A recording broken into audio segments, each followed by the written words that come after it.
Viva Voz, com Vera Magalhães.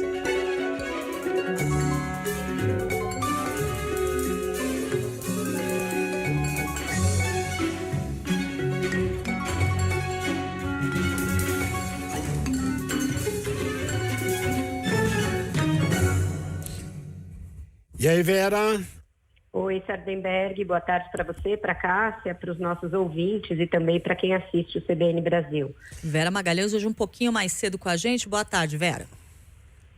Vera, eu estava aqui vendo o noticiário do Valor Pro, aquele noticiário online do Valor Econômico, e tem uma informação aqui que diz o seguinte, que o Lula telefonou para o presidente da Câmara dos Deputados, Arthur Lira, para combinar, para evitar que a medida, a MP da reestruturação dos ministérios simplesmente caduque. E você tem outras operações apurações que nós estamos sabendo aqui, né, Cássia? A Vera sempre tem. Exato, Sardenberg. Eu falei com vários deputados, senadores, falei com ministros também desde ontem, quando o governo vem sofrendo uma série de derrotas bastante preocupantes, e o clima é muito tenso. É incrível que se deixe para a última hora. A gente sabe que brasileiro tem a mania de deixar tudo para a última hora, mas que o governo deixe para a última hora o manejo de uma matéria de tamanha relevância, tamanha complexidade e importância para o seu próprio funcionamento. Então você vê o presidente tendo iniciado esta semana num retiro, que é o nome que se deu a essa cúpula de chefes de estados da América do Sul, e chama retiro justamente pela ideia de emular o formato das cúpulas que se faz nos Estados Unidos, por exemplo, em que os chefes de estado ficam com poucas interferências externas, ali dedicados àquela conversa, em que ele fez questão de iniciar uma narrativa que não nos interessa em nada sobre a Venezuela, e acabou sendo ali questionado dentro de casa, enfim, e não se chegou a conclusão prática nenhuma, em vez de operar diretamente a votação da MP, que define toda a estrutura do seu próprio governo. Deixou isso para 1/10 hora, deixou acumular com um assunto igualmente polêmico e com um potencial desastroso para a imagem do governo no exterior, que é a votação desse marco temporal para a demarcação de terras indígenas.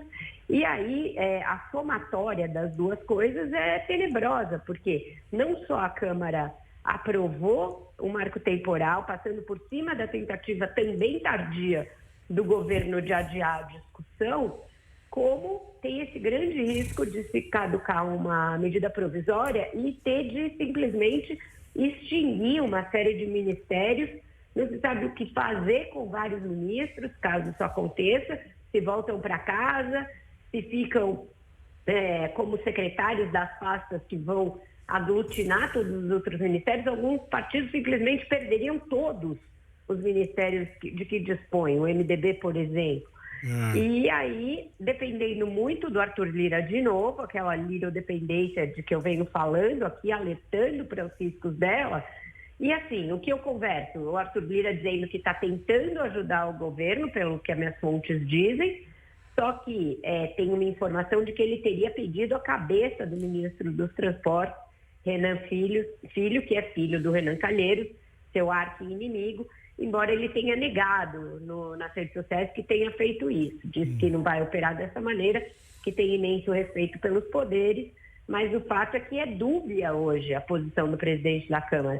A gente não sabe o quanto ele está de fato ajudando o governo e o quanto ele, por trás ali dos panos, ele mexe os pauzinhos para impor essa derrota ao governo. Porque, digamos, se ele de fato estiver ajudando, o negócio vai ser votado. Ele tem esse poder, ele tem esse controle sobre o painel da Câmara.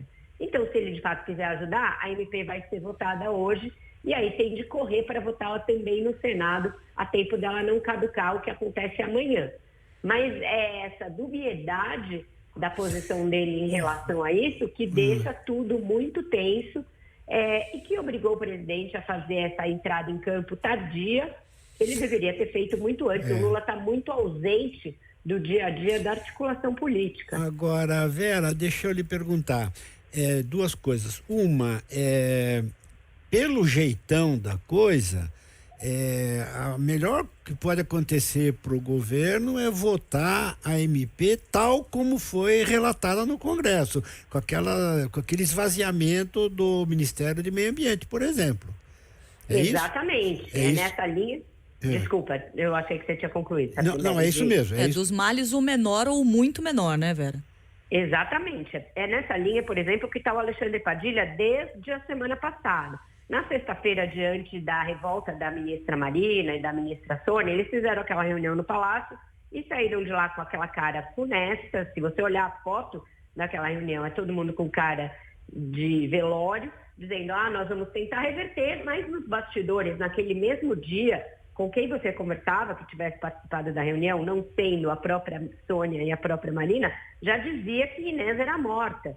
E que o melhor que se tinha a fazer ali era salvar os dedos, porque os anéis já estavam na conta, entendeu? Então, só ontem, o ministro Padilha verbalizou essa opção. Nós vamos deixar votar como está. Mas aí já era tarde, misturou com a votação do marco temporal, mistura com questões ali de cada bancada que dizem que não estão sendo atendidas nos seus pleitos de verba, nos seus pleitos de cargos, e aí aquela coisa da casa em que falta pão. Todo mundo começa a berrar e a gente não consegue dizer com segurança agora. Falei com, ontem várias fontes, hoje mais de 6 pontos, ninguém consegue dizer, não, calma, vai votar. O risco existe, ele é admitido por todos, e está todo mundo ali naquela telefonação sem tamanho, um falando com o outro, agora o governo prometendo mundos e fundos, mas veja, isso é hoje é o último dia para a SNP caducar. Nem a declaração do imposto de renda a pessoa deixa tão para a última hora quanto isso. Deixa. Deixa. Deixa. Ai, Vera, muito obrigado, Vera. Continuamos no assunto e eu tenho um pedido aqui para você, que é o seguinte: a coisa tá rolando. Você tendo alguma novidade, por favor, avisa a gente aqui, tá? Tá bom, work in progress. Tá bom, gente. Ok. Até mais. Até mais, Vera. Tchau.